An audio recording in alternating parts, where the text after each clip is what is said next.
A'udhu billahi minash shaitanir rajim. Bismillahir rahmanir rahim. Alhamdulillah. Wassalatu wassalamu ala rasulillah. Thot Muhamedi alayhi salatu wassalam: Inna Allaha la yanzi'u al-ilma intiza'an min al-ibad, walakin yaqbitu al-ilma biqabdi al-ulama.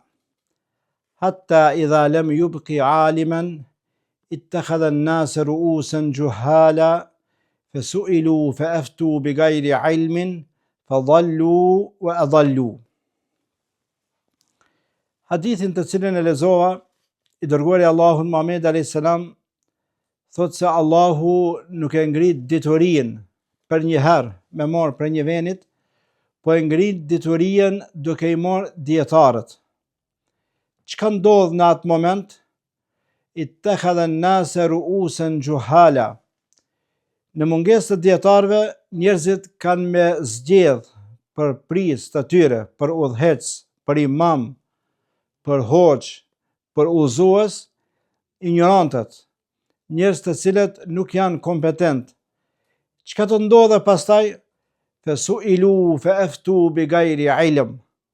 E ata do të përgjigjen, do të japin fetva, do të japin mendime të ndryshme, por do të japin pa përgatitje profesionale, me ignorancën e tyre.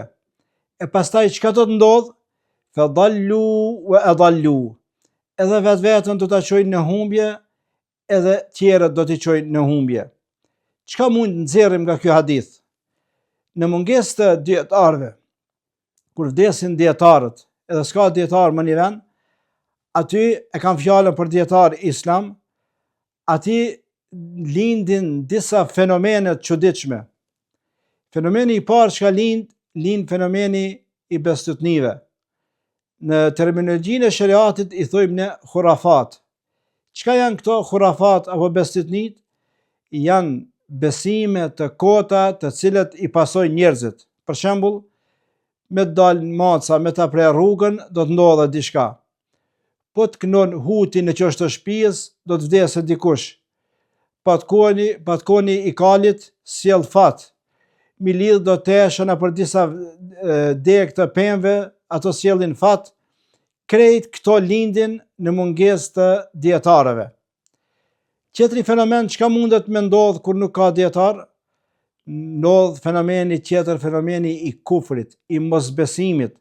Çka njerëzit do të bojnë edhe kufër, do të bojnë shirk, por do të bojnë nga ignoranca e tyre, se nuk e din, nuk ka kush t'i udhëzon ata.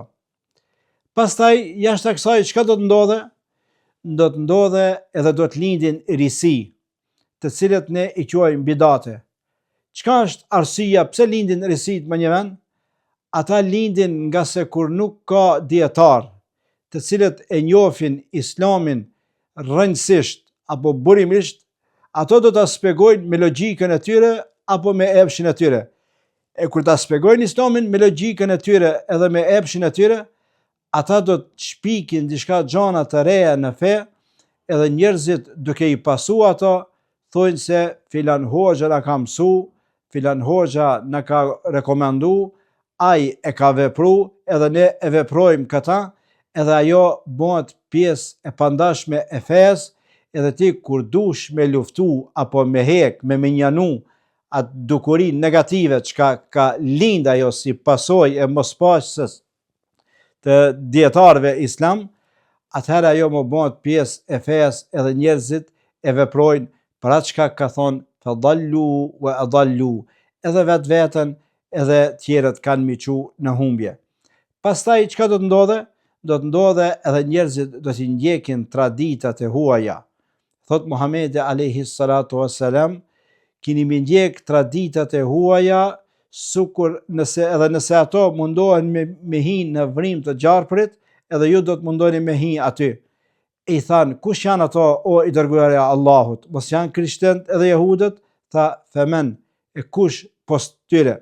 E tash mungesa e dietarëve do të linde fenomeni tjetër, çka muslimanët do të ndjekin traditat e huaja, kurse Islami është fe, sistem i cili çdo populli ja mbron kulturën, traditën, zakonet, nuk i kundërshton, ato i thojmë ne urf, edhe ato janë pjesë e islamit. Edhe një fenomen tjetër që ka do ndodhe në mungesë të dietarëve, ndodh që prishja e moralit. Pse ndodh prishja e moralit? Ka se njerëzit nuk kanë ku do të referohen, nuk ka kush do t'i udhëzoj, nuk ka kush t'i këshilloj, nuk ka kush do t'i udhëzoj nga e mira e do t'i ndal nga e keqja. Kësaj ne i thojmë në shariatin islam el emr bil ma'rufi wa nehju anil munker, me urdhëru nga e mira edhe me ndal nga e keqja. E tash në mungesën të dietarëve, të hoxhallarëve, të mirëfillt, të cilët e njohin islamin edhe e kanë njohur burimisht, ashtu siç na i ka shpjeguar neve Muhamedi alayhis salam bashkë me sahabët, atëherë ndodhin këto fenomenet e këqija. Allahu na ruajt prej këtyre. Walhamdulillahi rabbil alamin.